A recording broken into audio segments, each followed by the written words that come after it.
¿Qué tal? Buenos días, querido oyente. Hoy veremos en el libro de Génesis capítulo 42 del versículo 29 al 38.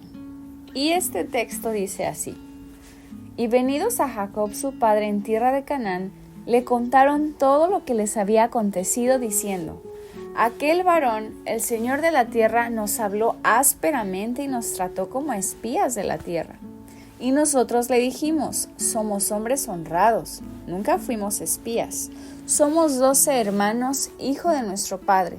Uno no parece, y el menor está hoy con nuestro padre en la tierra de Canaán. Entonces aquel varón, el Señor de la tierra, nos dijo: En esto conoceré que sois hombres honrados. Dejad conmigo uno de vuestros hermanos, y tomad para el hambre de vuestras casas, y andad. Y traedme a vuestro hermano el menor, para que yo sepa que no sois espías, sino hombres honrados. Así os daré a vuestro hermano, y negociaréis en la tierra.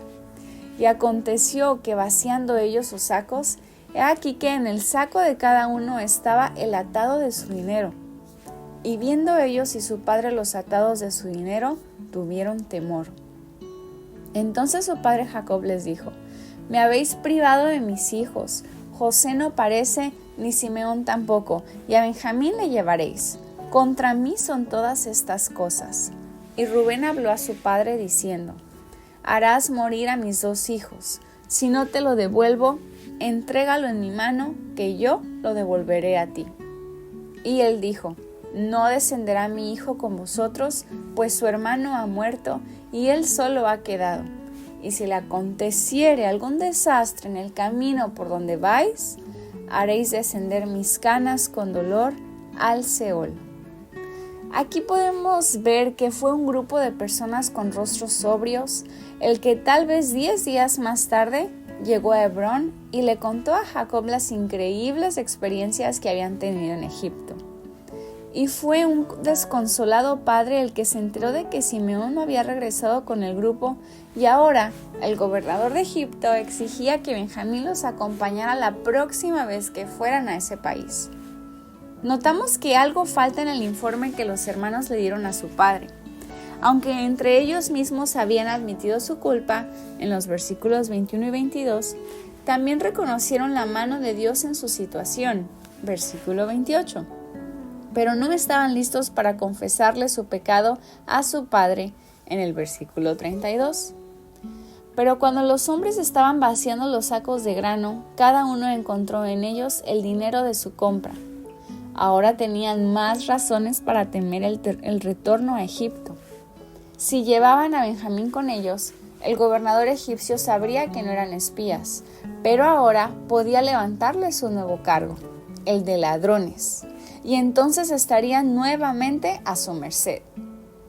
El dinero de la compra que sostenían en sus manos les trajo tan poca satisfacción como las 20 piezas de plata que habían recibido por la venta de su hermano. El pecado es devastador. Jacob estaba muy consternado por el informe que sus hijos le llevaron. Por sus palabras podemos ver una vez más el gran amor que sentía por Raquel y sus 2 hijos. Aunque habían transcurrido 20 años desde que José le había sido arrebatado, Jacob aún sentía profundamente su pérdida. Esa herida no había cicatrizado aún. Su vida no había sido la misma desde ese entonces y, además, si ahora le quitaban a Benjamín, no podría soportarlo. Moriría de pena. No nos asombra el ofrecimiento que Rubén le hizo a su padre. Al parecer creyó que, como era el mayor, debía ser el primero en tratar de persuadir a Jacob para que permitiera que Benjamín los acompañara en el próximo viaje a Egipto. Jacob simplemente pasó por alto el ofrecimiento. Nos preguntamos: ¿podía el irrazonable asesinato de 2 de sus nietos compensar el dolor de un padre por la pérdida de su hijo favorito? La forma en que Dios trató a los 10 hermanos es todavía la misma que aplica hoy a sus hijos extraviados. La maldición que se anunció en la ley de Dios aún atemoriza a la gente, produciendo dolor por el pecado, que es el primer paso necesario para el verdadero arrepentimiento. Las duras palabras que los hermanos escucharon de José, la acusación de ser espías, los 3 días en prisión, los largos meses de encarcelamiento de Simeón, estas no eran pruebas de la ira divina contra ellos, sino la determinación de Dios para convencerlos de que el camino que habían escogido los estaba llevando a una destrucción segura. José no estaba jugando a ser Dios con sus hermanos, sino que era el mensajero del Señor que transmitía el duro mensaje de la santa ley de Dios. Cuando llegara a ser claro que los hermanos estaban escuchando este mensaje preliminar y que la ley de Dios había hecho su primer trabajo, entonces Dios les permitiría otra vez, mediante José, escuchar otro mensaje. El abrazo de José les aseguraría que tenían su perdón y el perdón de Dios también.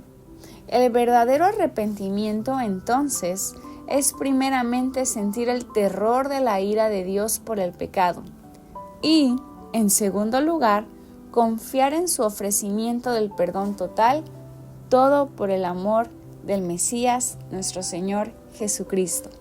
Que Dios te bendiga y estaremos aquí el día de mañana.